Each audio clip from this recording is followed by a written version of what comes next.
Hi guys आं दिदोम blog YouTube चेनेलनिफ्राय बयखौबो आंनि गोसो गोरबोनिफ्राय खुलुमनायखौ जासिहरग्रोनाय थाबाय। दिनैहाय नोंथांमोननो दिन्थिनो आखायाव लालायबाय।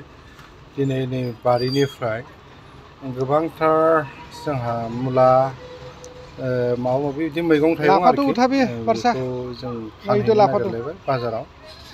गाबोन माने बाजार दं नालाय बे बाजाराव फानहैनो थाखाय लाहार फाहार खालामगासिनो दं जोंनि बुरिया गाबोन फाननो थाखाय। ओंखायनो नोंथांमोनखौ ससे बे आंनि भिडिअखौ नायलांगोन होननानै आं मिजिंथिनाय थाबाय आरो जोबजासिम नायनानै होगोन होननानै।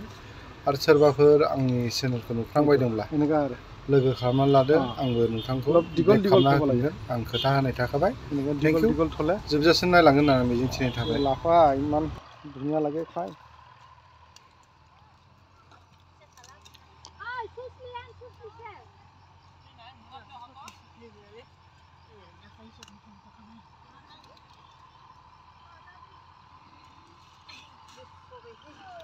मोजां मोजांखौल' खा, गोलाव गोलावखौ खा। आं फैबा गोरलै गोरलैसोहाय बिलाइआ। गाव अबेबा थांदों?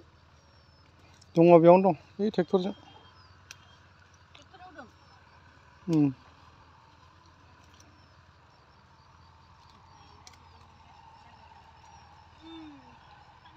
बेयाव दोनफैखा।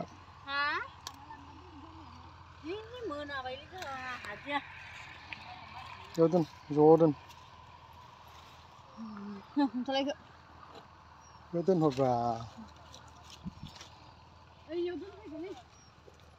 बारसा बारसाखाया। दे जमा कर। हा?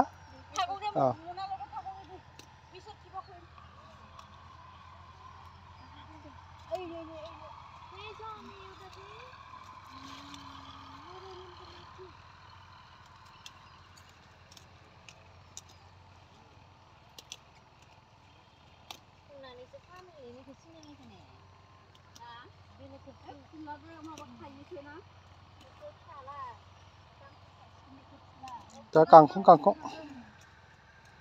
लाफाखौ सिगाङावनो खानांगौमोन।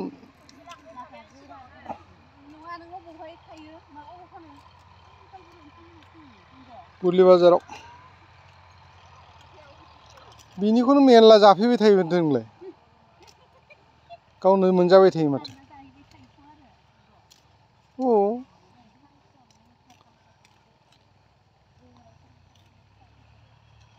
न' बोरायबो दं बुरिबो दं गासिबो दंजोबो।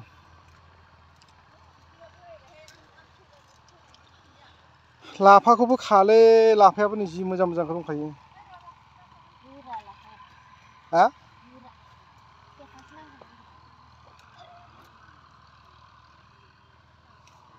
लाफायाबो खथ्थ' मोजां मोजां दं नै।